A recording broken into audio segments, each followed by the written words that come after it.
Le barde a lâché un coup. Ouais, ça détendait pour réfléchir.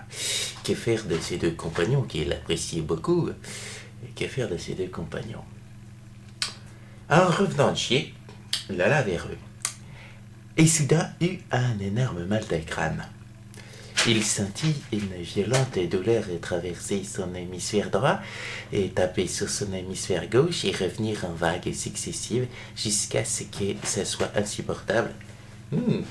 Et, et s'écroula net. Sentant son cerveau lui couler par les oreilles. Pas le temps de prendre une décision. Il sentit soudain que son esprit se détachait de son corps, devenant un corps astral, et rejoignait le domaine des cieux. Là-haut, dans le domaine des cieux, il se retrouva devant un pommier où se tenait l'homme au masque sombre. L'homme au masque sombre le regarda et fit « Mais qu'est-ce que tu fais là, mon ami ?»« Je sais pas. Tu es mort, mon ami. Hein? Philbert, je suis mort. Mais comment... Si, tu es mort. Visiblement, d'après ce que je peux en juger, tu es mort par une attaque psionique. » Une attaque psionique? Qui m'a fait ça? Qui veux-tu? Qui veux-tu? Hein? Qui veux-tu? Qui est le seul psionique de votre bande? Et le Hobbit? Oui, tu viens d'être tué par le Hobbit.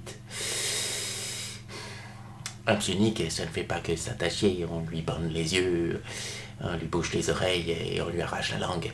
Non, mais je pouvais pas, c'était un de mes compagnons, fit le barde. Enfin, n'empêche, t'es mort. Alors, il va falloir que je trouve un moyen de te ramener. Oui, mais à ce sujet-là, mon masque sombre, vous voulez quoi exactement de moi? Parce que là, je dois choisir entre mes deux groupes de compagnons. Oui, je sais, c'est compliqué. Je vais te donner un pouvoir. Le pouvoir du messager. D'accord.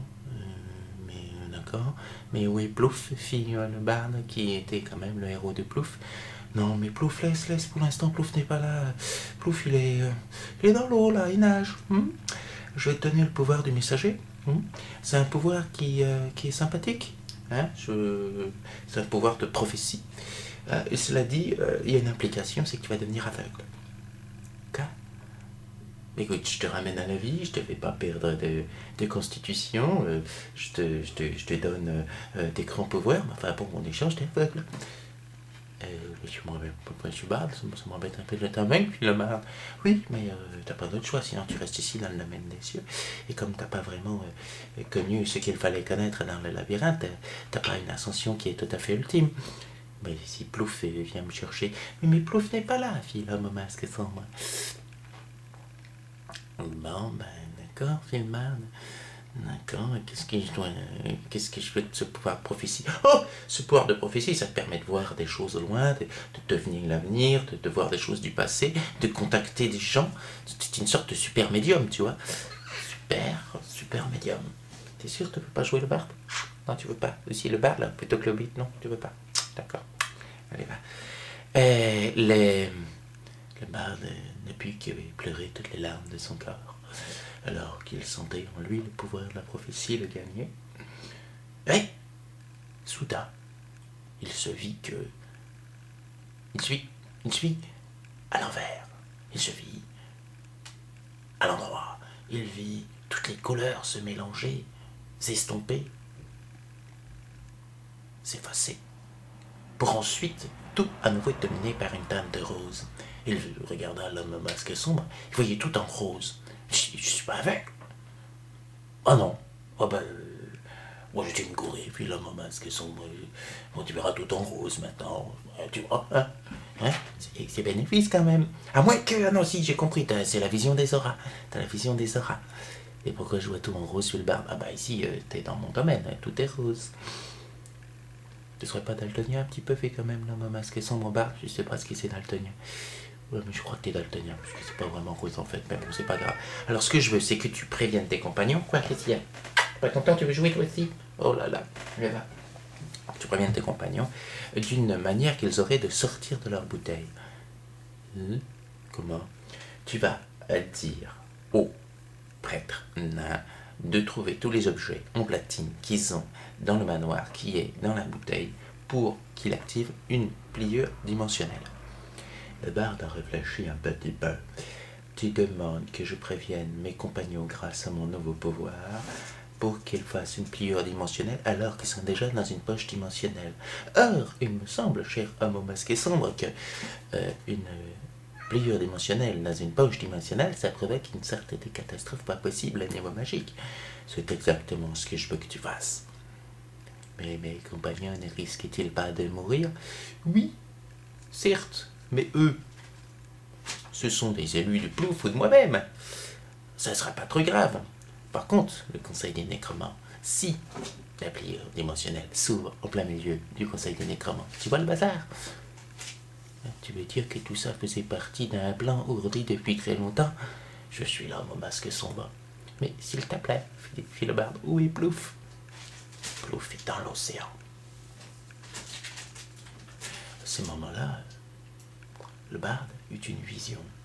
Il vit l'homme au masque sombre descendre dans l'océan, rejeter ses habits sombres et devenir Plouf.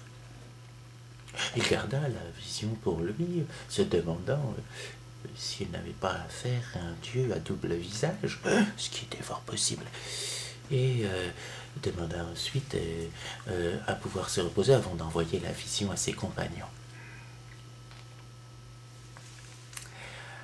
Un peu plus bas sur terre, le hobbit essaya de frotter ses liens contre un rocher en regardant le magicien qui le fixait assez vertement.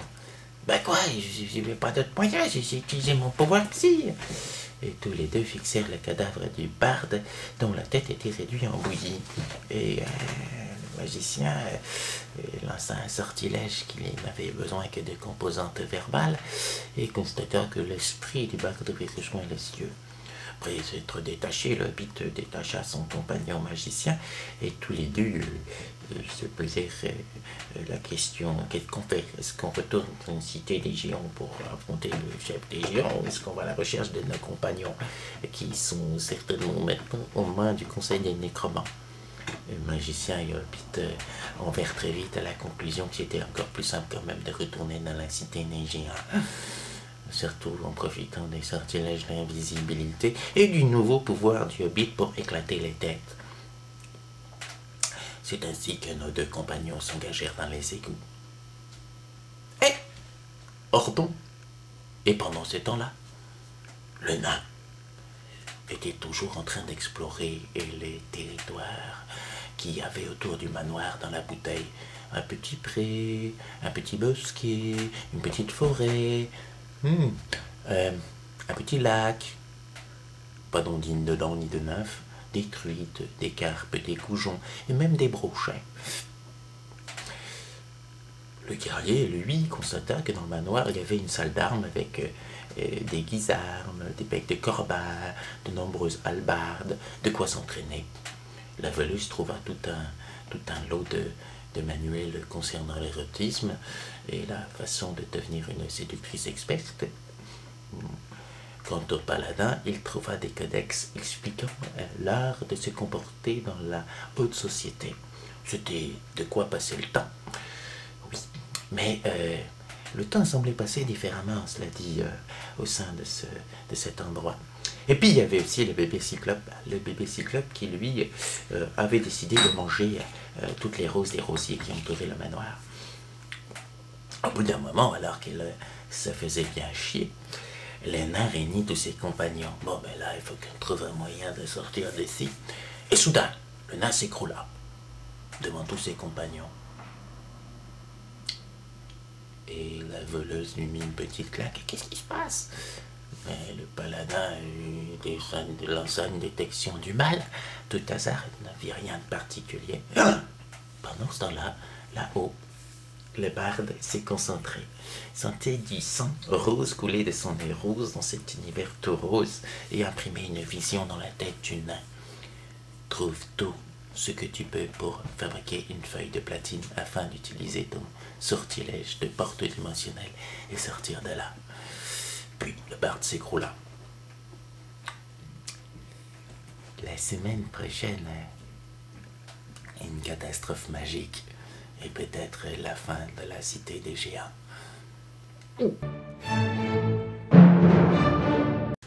petit Tommy et la petite Tania écarquillèrent grand les yeux.